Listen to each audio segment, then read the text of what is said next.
ભરૂચ જિલ્લાના ઝઘડિયા જીઆઈડીસીમાં આવેલી metropolitan chemical private limited કંપનીમાં થયેલા ભયાનક બ્લાસ્ટ બાદ પરિસ્થિતિ ગંભીર બની છે। આ દુર્ઘટનામાં અત્યાર સુધી 2 કામદારોના મોત નીપજ્યા છે, જ્યારે 14 જેટલા કામદારો હજુ પણ ગંભીર હાલતમાં સારવાર લઈ રહ્યા છે।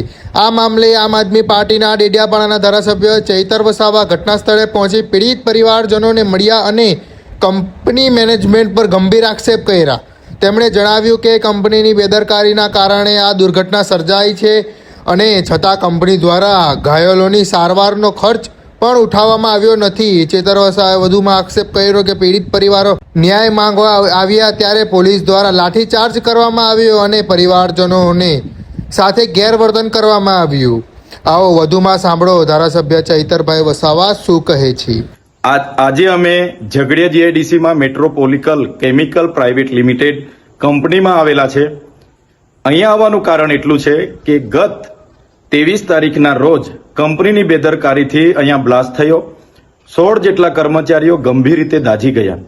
ત્યારે એમાંથી એક વ્યક્તિનું મૃત્યુ 2 દિવસ પહેલા સુરત હોસ્પિટલમાં થયું અને બીજા એક વ્યક્તિનું મૃત્યુ આજે થયું અને 14 લોકોમાંથી લગભગ 5 થી 6 લોકો એટલા ગંભીર ઘાયલ છે કે જે 80% આખું શરીર એમનું દાઝીને બળી ગયું છે।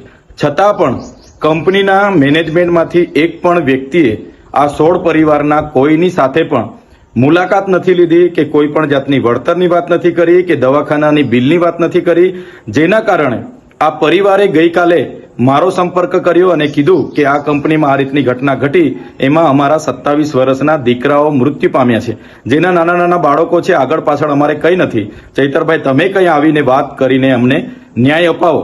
આજે અમે અમારી ટીમ સાથે એ કંપનીના ગેટ પર ગયા અને 11:30 થી લઈને 1 વાગ્યા સુધી ત્યાં ઉપસ્થિત પીઆઈ વાઘેલા, પીએસઆઈ બધાને અમે કીધું કે મેનેજમેન્ટમાં જે કઈ વ્યક્તિ હોય એને ગેટ પર બોલાવો અને અમારી સાથે જે પરિવારજનો આવેલા છે એમની સાથે માનવતાની રાહે જે વળતરની વાત હોય એ વાત કરે અને એમને ન્યાય આપવાનું કામ કરો।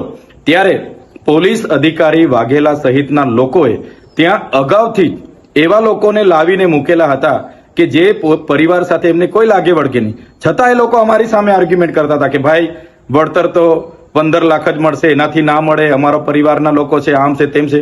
પણ અમારી સાથે જે સગા સંબંધીઓ હતા એમણે કીધું કે અમે 15 લાખમાં સહમત નથી, અમારો એકને એક દીકરો મૃત્યુ પામ્યો છે, અમને માનવતાની નાતે થોડું વ્યવસ્થિત કરી આપો। જે બાબતને લઈને 1.5 કલાક સુધી એમણે ગેટ ન ખોલ્યો। અમે ગેટની અંદર ગયા, ત્યાંનો એક વ્યક્તિ રોનક કરીને કોઈ છોકરો હતો, એ તરત દોડી આવીને મને મારી સાથે ઝપાઝપી કરવાના એણે પ્રયાસ કર્યા। પીઆઈની હાજરીમાં મેં કીધું ભાઈ જે વાત કરવા માટે આવ્યા છે એની વાત કરો, બીજું ફાલતુ વાત અહીંયા કરવાની જરૂર નથી। ત્યારબાદ પણ કંપની મેનેજમેન્ટ દ્વારા એમના પરિવારજનોને બોલાવવામાં આવ્યા, એમની સાથે વાત કરવામાં આવી, એમ કહેવામાં આવ્યું કે 2 લોકો મૃત્યુ પામ્યા છે, એની જવાબદારી કંપની 15 લાખ સુધી લેશે, એના સિવાય અમે 1 રૂપિયો આપવા માંગતા નથી। જેને લઈને અમે બાદમાં કંપનીની બહાર આવ્યા અને બહાર આવતાની સાથે જ અમારા લોકો પર પોલીસ દ્વારા ત્યાંથી જાહેરનામું છે એમ કરીને લાઠીઓ દ્વારા બહાર ભગાડવાનો પ્રયાસ કર્યો છે। ત્યારે મેં કહેવા માંગુ છું કે પોલીસે આ કાર્યમાં એક માનવતાની રીતે ત્યાંના લોકોના વિશ્વાસ થાય એ રીતના પોલીસે ભૂમિકા ભજવવાની હતી।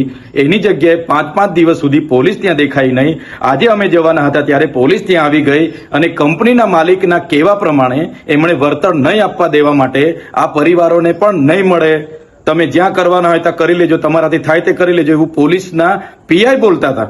એટલે પોલીસની જે કામગીરી છે મને લાગે છે કે માલિકને ના તલવા ચાટતા હોય એવું મને લાગે છે। ત્યારે મેં એ વિસ્તારની તમામ જીઆઈડીસીઓમાં કામ કરતા કામદારોને, આ વિસ્તારના તમામ લોકોને મારે નમ્ર અપીલ છે, એક 16 પરિવાર સાથે જે ઘટના ઘટી છે બહુ ગંભીર ઘટના છે। કંપનીના માલિકોને આનાથી પેટનું પાણી પણ નથી હલતું, તો આવનારા દિવસોમાં આ ઘટના બાદ તો અનેક ઘટનાઓ બનશે, ત્યારે બધાનો જ વારો આવવાનો છે। ત્યારે સૌ લોકોને મારે વિનંતી છે, આવનારા દિવસોમાં અમે જાણ કરીશું, પરિવાર અને પ્રશાસનની મધ્યસ્થી રાખીને અમે જાણ કરીશું, ત્યારે સૌ ત્યાં ઉપસ્થિત થજો। આ પરિવારને ન્યાય અપાવવાનું કામ આપણું બધાનું છે અને આપણે બધા સાથે રહીને કરીશું। આમાં જે પોલીસે ભૂમિકા ભજવી છે એ ખૂબ જ નિંદનીય અને દુઃખદાયક છે। પોલીસે એમના માણસોને બોલાવી ખોટા વિડીયો પણ બનાવ્યા છે અને અહીંયા પૈસા માંગવા આવેલા છે એવા વિડીયો પણ બનાવેલા છે, પણ પરિવાર આજે દુઃખી છે અને પરિવારની આ દુઃખની ઘડીમાં સહકાર આપવો એ આપણી બધાની ફરજ બને છે। ત્યારે આવનારા દિવસોમાં તમામ લોકોને મારે અપીલ છે, જ્યારે પણ તમને જાણ કરવામાં આવશે 1 દિવસનો સમય ફાળવીને બધાએ ત્યાં પહોંચવું પડશે અને આ 16 પરિવારને ન્યાય અપાવવા માટે આપણે બધાએ ત્યાં ઉતરવું પડશે એવી મારી આપ સૌને વિનંતી છે. જોહાર, જય આદિવાસી.